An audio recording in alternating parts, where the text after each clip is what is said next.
শম্পার তাঁতের কাপড়ের দোকানের মধ্যে এবার প্রথম মাসে কত টাকা লাভ হলো সেটাই একটা লাইভ ভিডিওর মাধ্যমে জানিয়েছে বাংলাদেশি ব্লগার শম্পা। তবে বর্তমানে শম্পা আপুর এই তাঁতের ব্যবসার পিছনে যে মূল রহস্যটা ছিল সেটাই আজকে আপনাদেরকে জানাবো এবং বিস্তারিত আপনারা শুনবেন। বর্তমানে শম্পা আপু এবং সালাম ভাই মিলে একটি ঘিয়ের ব্যবসা করছিল, তবে সেই ঘিটাও অনেক ভালো বিক্রি হচ্ছিল, কারণ শম্পা আপু এবং সালাম ভাই সবসময় সলিড কাজ করে। আর বর্তমানে তারা হচ্ছে একটি তাঁত কাপড় শিল্পের দোকান দিয়েছে, সেটা দোকান না বলতে এমনিতে অনলাইন বিজনেস। তো তাদের গ্রামে যে তাঁত শিল্পগুলো আছে সেগুলো দিয়ে আর কি অনলাইনের মাধ্যমে সেল প্রোডাক্ট। তবে বর্তমানে প্রথম মাসে শম্পা আপুর অনেক টাকা ইনকাম হয়েছে এবং অনেকগুলো শাড়ি বিক্রি হয়েছে।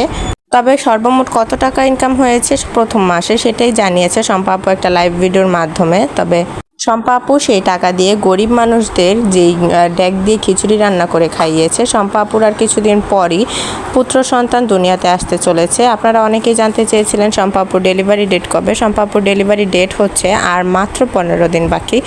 আর এর মধ্যেই হচ্ছে শম্পা আপু সেই প্রথম মাসের ইনকামের টাকা দিয়ে তাদের গ্রামবাসীকে খিচুড়ি রান্না করে খাইয়েছে। আর শম্পা আপু এবং সালাম ভাই হচ্ছে তাদের গ্রাম থেকে মূলত সেই তাঁত শিল্পগুলো সংগ্রহ করে অরিজিনাল, তারপর হচ্ছে সেগুলো তাদের পেজের মাধ্যমে সেল করে।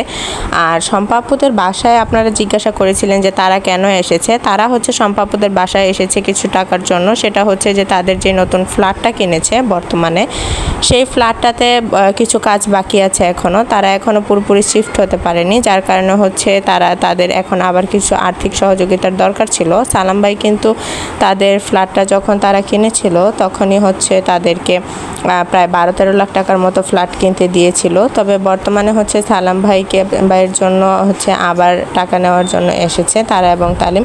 আর সালাম ভাই সেটাকেই হচ্ছে তার শালি এসেছে বলে জানিয়েছে দর্শকদেরকে। তবে আসলে এমনিতে তার শালি আসেনি, তাদের বাসায় হচ্ছে শম্পা আপুর যে আগে থাকতো তাদের বাসায় তারা এবং তালিম তারা হচ্ছে এসেছে।